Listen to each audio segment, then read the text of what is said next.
नमस्कार, मैं श्रेयांश त्रिपाठी नवभारत टाइम्स के लिए आज एक ऐसी धरा पर हूँ जिसके संघर्ष की परिणति पूरी हो गई है। हम इस वक्त दिल्ली के गाज़ीपुर बॉर्डर पर हैं।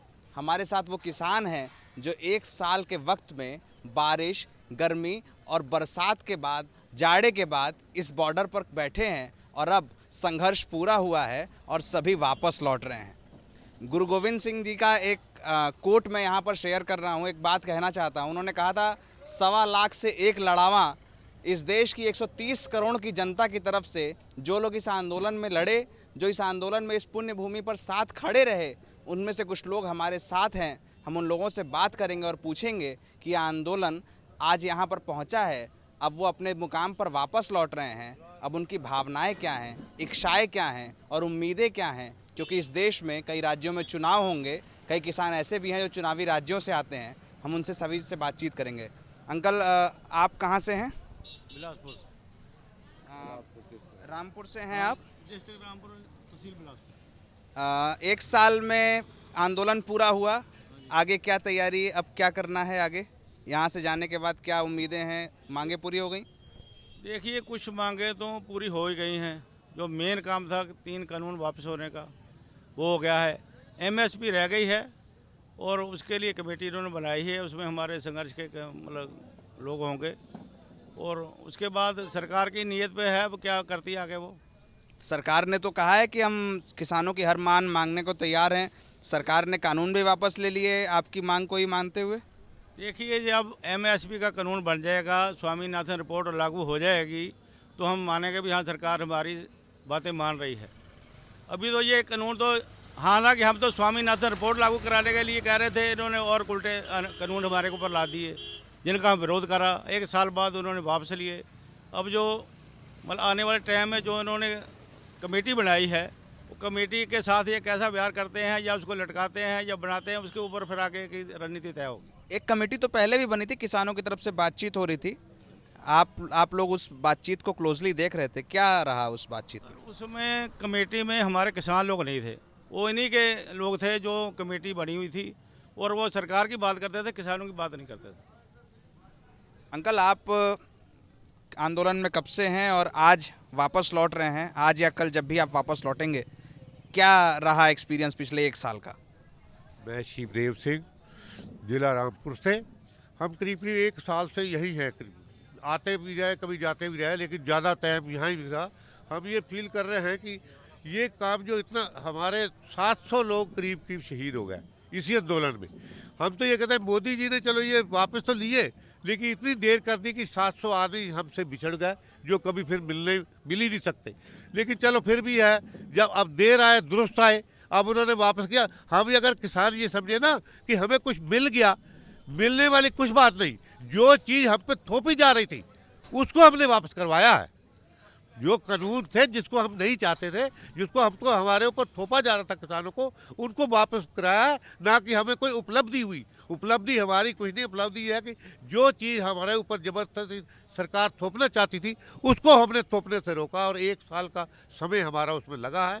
अब यह हमारी उपलब्धि तो यह है कि किसान आयोग बनना चाहिए, जिसके लिए किसानों की जो समस्या है उसके लिए जो भी कार्य हो, वो कम से कम उसमें किसान शामिल हो, जो कुर्सी में बैठे हैं, जिनको ये नहीं पता कि गेहूं का पेड़, गेहूं का दाना जो नीचे लगता है या ऊपर लगता है, वो लोग जब हम लोगों के जो बनाते हैं, जो पूरे नियत करते हैं, जो सोसाइटी बनाते हैं और जो करते हैं, हमारे लिए हमारे किसानों की परेशानी को कहाँ समझ पाएंगे। उसमें किसान शामिल होने चाहिए। जो भी काम हो, जो भी फंसी हो, अव्वल तो एक किसान आयोग अलग से बनना चाहिए, जिसका जो किसान, ये 70% हमारे हिंदुस्तान में किसान है, जिसके लिए एक आयोग नहीं है, और उसके लिए कोई, जो ये कुर्सी पे बैठे हैं वो अपनी मन मर्जी करते हैं। ये अब जो कानून थे, ये कारपोरेट घरानों को ऊपर फायदा पहुंचाने के लिए था, जिसके लिए किसानी आने वाले समय में बिल्कुल बर्बाद हो जाए। देखिए, बहुत से यंग लोग भी हैं जो देखते हैं सोशल मीडिया पर। आप लोगों ने सोशल मीडिया पर काफ़ी सारा अपनी बात रखी। सोशल मीडिया के लिए एक टीम भी लगा रखी थी, ऐसा सुनने में आया कि एक टीम लगाई थी। ये सोशल मीडिया वाला क्या मामला था अंकल? कैसे सोशल मीडिया पर आप लोग अपनी बात रखते थे, क्या है ये?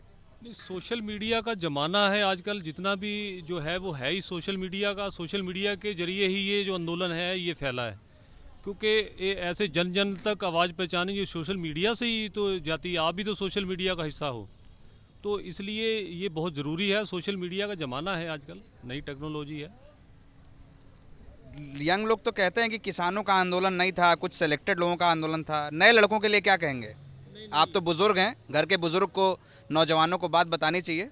आप बताइए, आप क्यों बैठे थे यहाँ पर? नौजवानों की बात यह है कि हम लोग जो समझते हैं कि कुछ लोग ये कहते हैं कि नौजवान अब पुरानी पीढ़ी से अलग हो गए, लेकिन एक साल ये बीता, नौजवान और जो हमारे बुजुर्ग लोग हम थे, हम लोगों के साथ पूरा साल बिताया नौजवानों ने, और नौजवानों की हमारी संस्कृति का पता चला, जो कि हमारे नौजवान खो चुके थे। उस संस्कृति को दोबारा प्राप्त हुआ नौजवानों को, और आने वाले समय में ये है कि नौजवान जो भटके हुए थे वो भी सीधे रास्ते में जाएंगे। और जो है ये इन आंदोलन ने बहुत से लोगों को, जो कुछ नौजवान नशे में भटके थे, यहाँ से नशा भी छोड़ के गए हैं, और बहुत से लोग नशे से दूर हुए हैं। ये नौजवान जो है वो अब कम से कम से जो पुरानी संस्कृति है उसमें दोबारा लौट के आया है, उससे हमारा भाईचारा बढ़ा है। किसान आंदोलन के 1 साल पूरे हुए हैं। देश के तमाम राज्यों से लोग यहाँ पहुँचे, उत्तर प्रदेश से लेकर, जैसे कहते हैं, एक पुरानी कहावत कही जाती है हिंदुस्तान के लिए कि केरल से कश्मीर तक और कच्छ से लेकर बंगाल तक लोग आए। देश के तमाम हिस्सों से बुज़ुर्ग, युवा, तमाम लोग आए यहाँ पर। कुछ बुज़ुर्ग और हैं हमारे साथ। 1 साल में क्या देखा आपने, और आज वापस जाना है, क्या भावनाएं हैं मन में?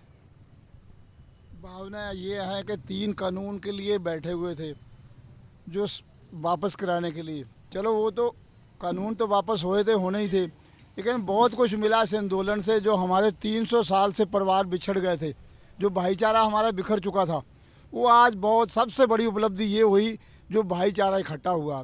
सन 84 के बाद कोई आंदोलन भारत में नहीं हुआ था, छोटा आंदोलन भी नहीं हुआ था, लेकिन इस आंदोलन ने जो भाईचारा 300 साल का बिखरा हुआ था, जो 300 साल के परिवार अपने भाईचारे, अपने कुड़मे को भूल चुके थे, आज वो सारा कुड़मा इकट्ठा हो गया। और 300 साल का पूरा इतिहास याद करके तो सब लोग इकट्ठे हुए। सबसे बड़ी तो खुशी ये हुई।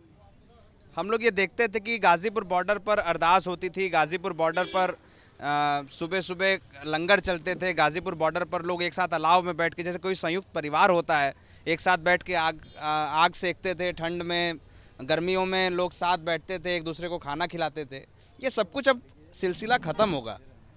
अब ये कैसे होगा? ये तो हमारे गुरु नानक देव जी का 20 रुपये का लंगर चला हुआ। ये आज सो मतलब 500 साल, 550 पहले गुरु नानक देव 20 रुपये का लंगर चलाया था। ना वो खत्म होगा, ना खत्म हुआ, ना खत्म होगा। वो तो चलता ही रहेगा। परमात्मा की ऐसी कृपा, वो खत्म नहीं होगा। जो आंदोलन तो होते रहेंगे, होते हैं, होते भी रहेंगे, लेकिन वो लंगर नहीं खत्म होगा। परमात्मा के उसमें परमात्मा खुद अपने बसे हुए हैं, लेकिन उनकी कृपा से लंगर कभी खत्म नहीं होगा उसका। लोग ये कहते थे कि फंडिंग हो रही है, जो खाना खिलाया जा रहा है वो फंडिंग हो रही है। आप कह रहे हैं कि गुरुद्वारे में लंगर वर्षों से चल रहा है और आज भी चलेगा और आगे चलता भी रहेगा। तो ये जो फंडिंग के आरोप लगते थे कि कांग्रेस के लोग फंड कर रहे हैं या ऐसे लोग विपक्ष के लोग फंड कर रहे हैं, गलत थे? देखो, उनका तो आरोप गलत है, लेकिन ये तो अपनी जिनकी दिली भावना थी, जो आंदोलन को अपनी सेवा करना चाहते थे, सबने सेवा करनी, सबने करी सेवा, उसमें कोई बात नहीं है।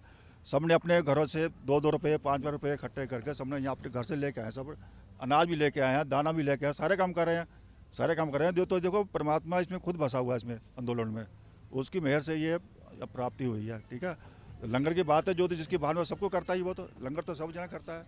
लंगर तो देखो, जब भूचाल आया, जब इसमें देश में बाढ़ आई, उसमें भी तो सब लंगर इकट्ठा करे, सब सेवा करी। जैसे कोरोना के काल में गैस का भी लंगर चलाया गैस का आंदोलन, जब यहाँ पे लोगों को दवाइयों को नहीं मिल रही थी, गैस का आंदोलन चलाया, ऑक्सीजन के चलाया, उसका ऑक्सीजन थी वो फ्री बांटी थी। आपको पता होगा इस बात का, ठीक है नहीं जी? ऐसे लंगर की तो कोई बात नहीं है। गुरु नानक जी, जो गुरु नानक जी पहले गुरु हुए हैं, गुरु नानक जी का उपदेश था, ये लंगर उनका चलाया हुआ है। हर सिख को उपदेश है। हमारा जो हर सिख है वो अपनी कमाई से 10वां हिस्सा जो है, दसवंत बोलते हैं। हाँ, दसवंत बोलते हैं, वो गुरुद्वारे में दान करता है। छोटा किसान छोटी कमाई होगी तो छोटा कर दसवंत देता है, उसने 10वां हिस्सा अपना यही फंडिंग। कहते हैं किसी आंदोलन का जो अंजाम होता है वो उसकी पूरी संघर्ष की गाथा को लिखता है। यहाँ पर बताया गया कि गुरु नानक देव की सिखाई सीख पर किसान आंदोलन की फंडिंग हुई। जो दसवंत दिया गया, उस दसवंत के हिस्से से ही पूरा आंदोलन खड़ा हुआ। किसान आज गाज़ीपुर बॉर्डर से वापस लौट रहे हैं। भविष्य क्या होगा सरकार तय करेगी, लेकिन ये ज़रूर है कि संघर्ष काल में कई लोगों ने अपने जीवन का एक अमूल्य समय दिया। आगे क्या होता है वो ईश्वर बताएगा, सरकार और इस देश की जनता। धन्यवाद।